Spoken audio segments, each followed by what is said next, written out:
নারী সাফ চ্যাম্পিয়নশিপের খবর সংগ্রহ করতে ভারতে অবস্থান করছেন আমাদের সহকর্মী মোহাম্মদ হাসিব। কথা বলবো তার সঙ্গে। হাসিব, ফাইনাল ম্যাচে বাংলাদেশ দলের একাদশ সম্পর্কে আমাদের জানাবেন। এছাড়া ম্যাচ শুরুর আগ মুহূর্তে স্টেডিয়ামের পরিবেশ কেমন দেখছেন?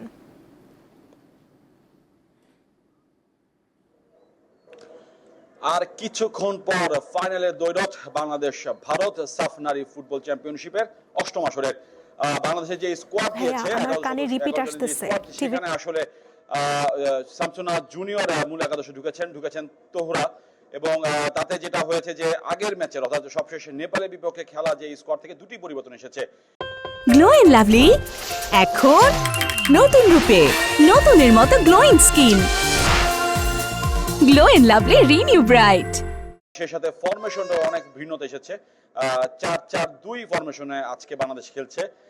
এর আগে যেমন ছিল 4-3-2 ফরমেশনে ছিল সেখান থেকে, এবং গোলরক্ষকের জায়গাটা মিলি খান এখনো তার স্থানটা ধরে রেখেছেন, অর্থাৎ গোল পোস্টের নিচে তিনি একমাত্র দলের অতন্ত্র প্রহরী হিসাবে থাকবেন আজকের ম্যাচেও।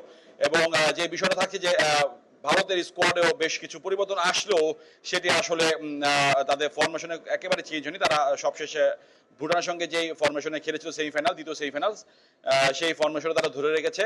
এবং একটা বিষয় যে দর্শক উপস্থিতি আসলে আমরা পুরো টুর্নামেন্ট জুড়ে দেখেছিলাম যে তেমন একটা দর্শক উপস্থিতি ছিল না। বাংলাদেশের নেপাল যেই প্রথম সেমিফাইনাল হয়েছে সেখানে আমরা শতাধিক দর্শক দেখেছি। আজকে এখন পর্যন্ত খুব একটা দর্শক নেই, যদিও কিছুটা সময় এখনো বাকি রয়েছে ম্যাচ শুরু হতে।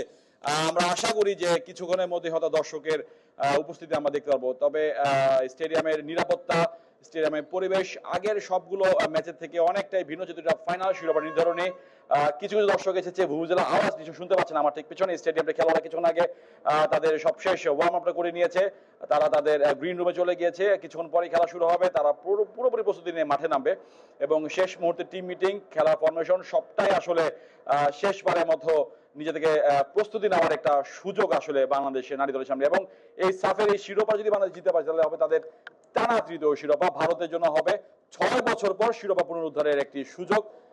সেটি আসলে দুদলই কেউই হারাতে চায় না, এবং সেটার জন্য তাদের সর্বোচ্চটা নিংড়ে খেলার প্রতিশ্রুতি রয়েছে দুদলের খেলোয়াড়দের। সুমনা। হাসিব, ধন্যবাদ আপনাকে।